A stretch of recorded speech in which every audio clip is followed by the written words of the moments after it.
Saya tidak akan memberikan toleransi kalau masih ada yang kedapatan, pejabatnya saya copot. Saya tidak peduli apa itu Kapolres, apakah itu Direktur, apakah itu Kapolda, saya copot. Demikian juga di Mabes juga sama, tolong betul-betul diperhatikan. Saya ingin mengatakan dengan pernyataan terbuka saya ini, saya mengharapkan agar supaya bisa didengar oleh Pak Presiden, Pak Kapolri dan Pak Menko Polhukam serta seluruh rakyat Indonesia. Di mana saya ingin menyampaikan kasus pelaporan saya di Polda Sulut saat ini masih berkutat di situ-situ saja. Di mana hari ini pada tanggal 6 Februari 2023 saya menerima pernyataan atau penyampaian dari penyidik Polda Sulut bahwa mereka tinggal memeriksa saksi ahli dari OJK yang hingga saat ini sudah 3 bulan mereka undang belum datang. 3 bulan loh, sejak diundang 10 November, sejak kasus dibuka 10 November 2022 hingga hari ini itu belum hadir di Polda Sulut. Yang kedua, saya menerima kabar dari Kasubdit Perbankan yang saya duga dari awal ada permainan dengan terlapor, yaitu AKBP Heru Hidihantoro, menyampaikan bahwa mereka masih memeriksa 2 saksi lagi. Sedangkan penyidik menyampaikan sudah selesai memeriksa seluruh saksi, tinggal menunggu saksi ahli dari OJK. Demikian juga saya mendapat WhatsApp dari Dirkrimsus Polda Sulut yang saat ini menjabat, yaitu Kombes Pol Stefanus Tumuntuan, mengatakan bahwa penyidik sedang memeriksa saksi ahli. Jadi berbeda-beda semuanya. Dan terakhir saya mendapat WhatsApp dari Sesbid Pak Kapolri yang mengawal kasus saya ini, menyampaikan bahwa saat ini penyidik masih memeriksa saksi-saksi pelaku di Semarang dan Yogyakarta. Sungguh berbelit-belit penegakan hukum di Republik ini. Sudah 2 tahun. Dan yang paling hebat, untuk kasus saya ini mendapat atensi khusus dari Pak Kapolri langsung, Pak Jenderal Listio Sigit Prabowo. Sehingga saya merasa kok atensi Pak Kapolri saja itu masih dimain-mainkan seperti ini. Bayangkan, udah berapa bulan untuk menetapkan tersangka aja begitu sulit, padahal penghilangan barang bukti sudah jelas dilakukan oleh pihak Mandiri. Saya punya bukti-bukti rekaman dan lain-lain, pernyataan-pernyataan daripada Mandiri maupun daripada AKBP Heru Hidihantoro serta AKBP Robi Rahadian yang sempat melakukan SP2 atau penghentian penyelidikan beberapa waktu yang lalu atau pada tahun 2021 yang lalu, 2 tahun yang lalu, hampir 2 tahun yang lalu.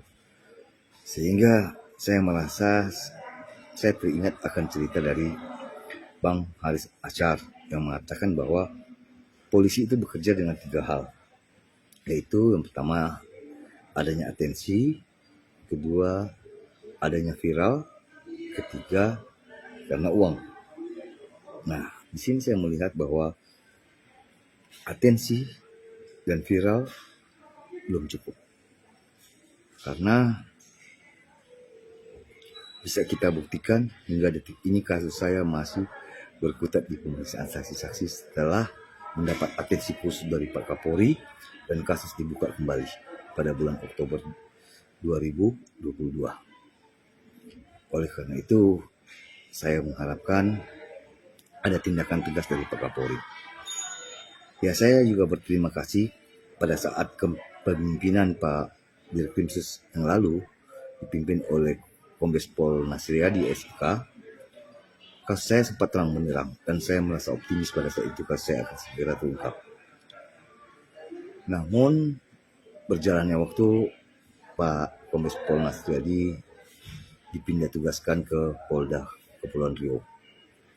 Sedangkan beliau digantikan oleh Kombes Pol Stefanus Tumuntuan yang berasal dari Kabid Propam Polda Kepri, anak buahnya Sambo. Jadi setelah ditangani oleh Pak Stefanus, saat ini saya berhubungan dengan Pak Stefanus memang masih melalui WhatsApp dan saya sudah memperkenalkan diri menyampaikan. Tapi kadang-kadang dan jujur saja WhatsApp saya itu kalau dibalas itu butuh waktu berhari-hari ataupun tidak dibalas. Jadi saya merasa ada kebuntuan di sini setelah Dirkrimsus dipimpin oleh Pak Kombes Pol Stefanus Tumuntuan. Tapi saya masih optimis Pak Kapolri pasti akan menindak tegas. Yang saya merasa agak kecewa, kenapa pemeriksaannya begitu berlarut-larut dan sampai pemeriksaan ahli dari OJK saja diundang oleh Polda Sulut sudah memakan waktu 3 bulan belum selesai.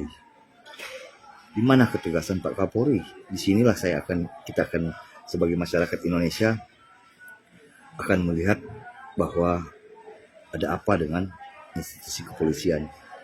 Atensi Pak Kapolri saja masih bisa dimain-mainkan. Bagaimana masyarakat yang tidak mendapat atensi Pak Kapolri? Apa mungkin bisa mendapatkan keadilan di Polda Sulut atau di Republik ini? Coba dijawab dah. Aneh kan? Ini atensi orang nomor 1 di kepolisian. Itu pun masih dimain-mainkan. Sedangkan untuk hal-hal seperti ini, apalagi sudah ada jelas-jelas bukti nyata adanya penghilangan barang bukti, ya saya duga ini memang ada penyidikan yang tidak berjalan sebagaimana mestinya. Karena jujur saja penghentian penyelidikan lalu itu Kasubdit Perbankan itu dipimpin oleh AKBP Heru Hediantoro yang sudah saya laporkan ke Propam Mabes Polri. Namun sehingga saat ini belum ada tindak lanjut pemeriksaan terhadap Kasubditnya ini, AKBP Heru Hediantoro, dan saat ini masih menjabat. Apakah mungkin proses bisa berjalan dengan benar? Karena dengan jelas-jelas dibuka kembali kasus saya ini, menyatakan bahwa penghentian yang lalu berarti penuh dengan hal-hal yang tidak masuk akal. Atau betul-betul penghentian yang lalu tidak sesuai dengan proses hukum yang sebenarnya. Karena pada waktu penghentian yang lalu dikatakan dihentikan penyelidikannya karena tidak ditemukan tindak pidana. Namun saat dibuka dan dilakukan gelar perkara, Polda Sulut menyatakan telah ditemukan tindak pidana pemalsuan dan pencetakan palsu terhadap rekening perbankan atas nama saya. Jelas ya, berarti di sini sudah terbuka dengan lebar kesalahan atau